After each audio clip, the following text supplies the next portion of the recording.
Pemirsa, masih bersama saya Rahayu Jopar dan berikut kembali kami sampaikan berita Mataram hari ini.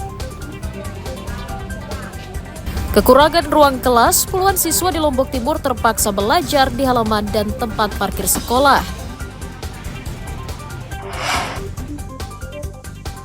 Berkomplot mengedarkan narkotika, dua pemuda di Lombok Barat diringkus polisi.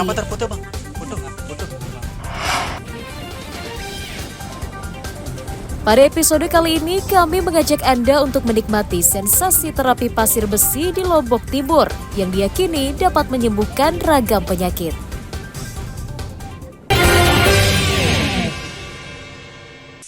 Ini nih. Kali-kali. Omat ya.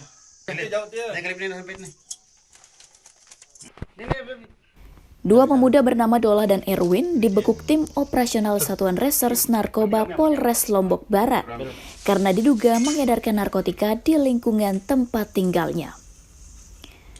Tersangka diringkus di rumahnya di Dusun Melase, Desa Batu Layar, dan Dusun Jati Ireng, Desa Jatisele, Gunung Sari saat sedang menunggu pembeli.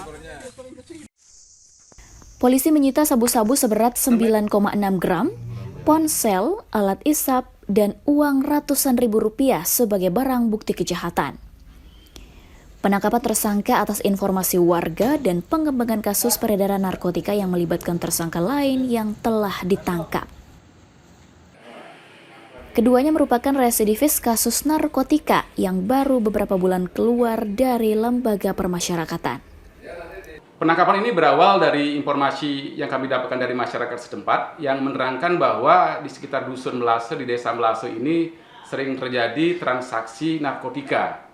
Kemudian berdasarkan informasi tersebut, kami dari Satres Narkoba Polres Lombok Barat melakukan penyelidikan yang mendalam dan didapatkan keterangan yang sudah akurat bahwa ada seseorang berinisial AH alias D ini yang memang kerap melakukan penjualan narkotika golongan 1 jenis sabu baik di rumah tempat tinggalnya maupun di kios tempat dia berjualan.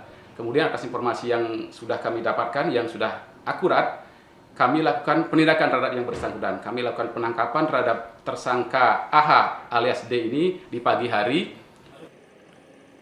Tersangka mengaku membeli narkotika untuk dipakai dan sebagiannya untuk dijual untuk mengembalikan modal. 10 Gimana lu dapat? Ini siapa nih, Erwin? Terus rencana mau pakai apa? Pakai. Mau konsumsi sendiri? Kembali sekali? kan satu-satu kan. Berarti kamu mau doang begitu? Iya, Nggak ada yang kamu jual? nggak ada belum. Yang upah kemasannya itu dari Saya. poket-poketan itu kamu? Iya, karena pesanannya dia kan untuk dia Poket jadinya. 10. Poket. Harganya berapa kamu jual ke dia? Tidak, saya harga dia yang ada. Tahunya saya dia kasih saya 600 saja. Terus setiap kali pemesanan yang Kasih tahu kapolseknya doang. Kemarin kamu dia jualan atau dia pakai? Sebagian dia pakai, mungkin sebagian dia untuk kembaliin modalnya mungkin. Atas ulahnya, kedua tersangka dijerat Undang-Undang Narkotika dengan ancaman hukuman pidana 5 tahun penjara. Awaludin dari Kabupaten Lombok Barat melaporkan.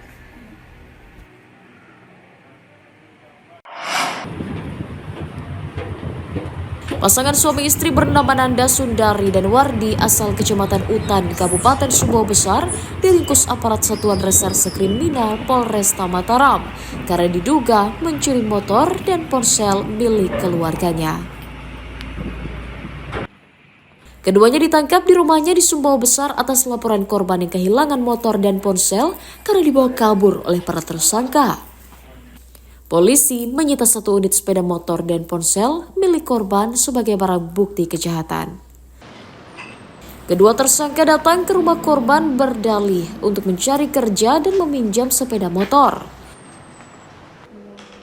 Namun setelah beberapa hari, tersangka belum juga mengembalikan motor dan ponsel korban yang dibawanya.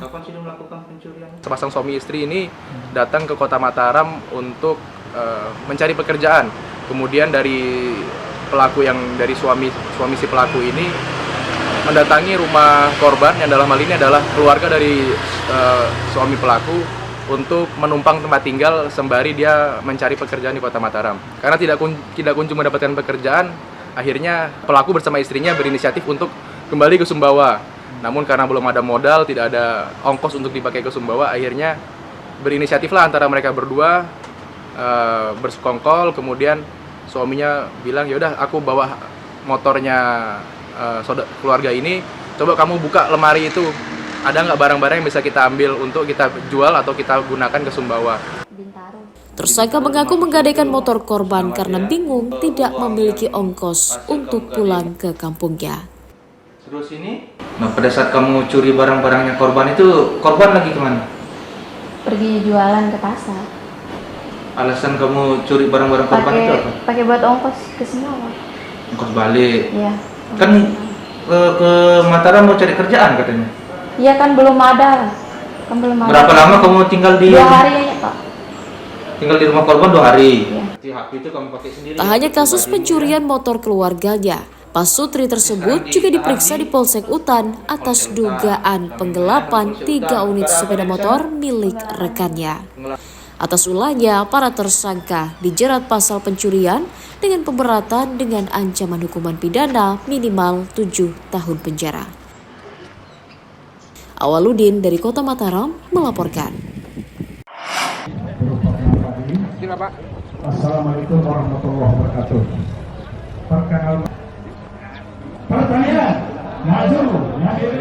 Kepolisian Daerah Nusa Tenggara Barat menginisiasi gerakan menanam untuk mendukung program ketahanan pangan yang digalakan Presiden Republik Indonesia Prabowo Subianto. Salah satunya dengan menanam jagung bersama para petani di lahan Makobrimob, Desa Rembitan, Kecamatan Pujut, Lombok Tengah pada Rabu siang. Gerakan itu dilakukan untuk menggugah kesadaran masyarakat agar mulai menanam bahan pokok dengan memanfaatkan pekarangan, halaman, atau lahan tidur di sekitarnya. Gerakan menanam pangan itu juga untuk mendukung kemandirian pangan, sehingga bisa mewujudkan swasembada mulai dari tingkat desa. Guna mendukung hal itu, Polda melibatkan sebanyak 1.166 Babin Kamtibmas di seluruh desa untuk menyosialisasikan gerakan menanam mulai sayuran hingga palawija. Kita sudah melampaui target yang kita adakan dengan menggerakkan 1.166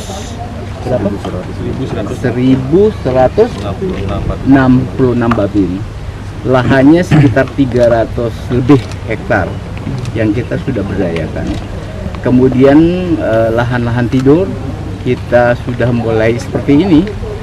Kita sudah mulai tanam untuk kegiatan penanaman padi dan jagung itu sekitar 8 hektar.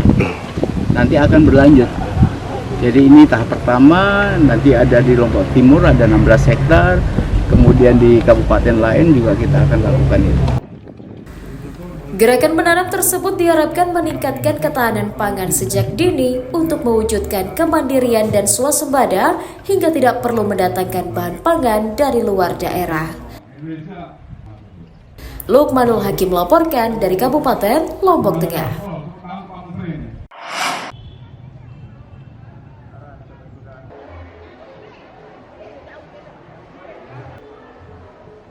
Pemerintah Kabupaten Lombok Tengah mengonfirmasi serapan pendapatan asli daerah dari retribusi pasar tradisional belum memenuhi target selama 3 tahun terakhir. Dinas Perindustrian dan Perdagangan mencatat pada tahun 2024, serapan dari retribusi pasar baru mencapai 24,4% saja, atau sekitar 1,7 miliar rupiah dari target daerah sebesar 7,2 miliar rupiah per tahun. Hal yang sama juga terjadi pada tahun 2022 dan 2023 yang hanya mencapai 19% dan 18% saja dari target. Selain alasan belum pulihnya ekonomi masyarakat, tidak tercapainya target PAD juga karena kurangnya kesadaran pedagang untuk membayar retribusi sesuai dengan aturan. Dilihat dari target 3 tahun terakhir atau dari sebelumnya itu tidak pernah mencapai target. Sehingga harapannya beliau itu fokus kepada perinak dan fokus di pasar. Ya, tapi memang saya sampaikan bahwa di pasar ini banyak permasalahan kita sehingga tidak pernah mencapai target. Pertama terkait dengan tingkat kesadaran para pedagang kita yang masih rendah, belum bisa membayar retribusi itu sesuai dengan ketentuan yang ada nantinya. Pemerintah daerah berjanji akan meningkatkan pengawasan dan penagihan retribusi pasar agar capaian pendapatan daerah pada tahun 2025 mendatang mampu menembus 5 miliar rupiah atau 80%-nya. Lukmanul Hakim melaporkan dari Kabupaten Lombok Tengah.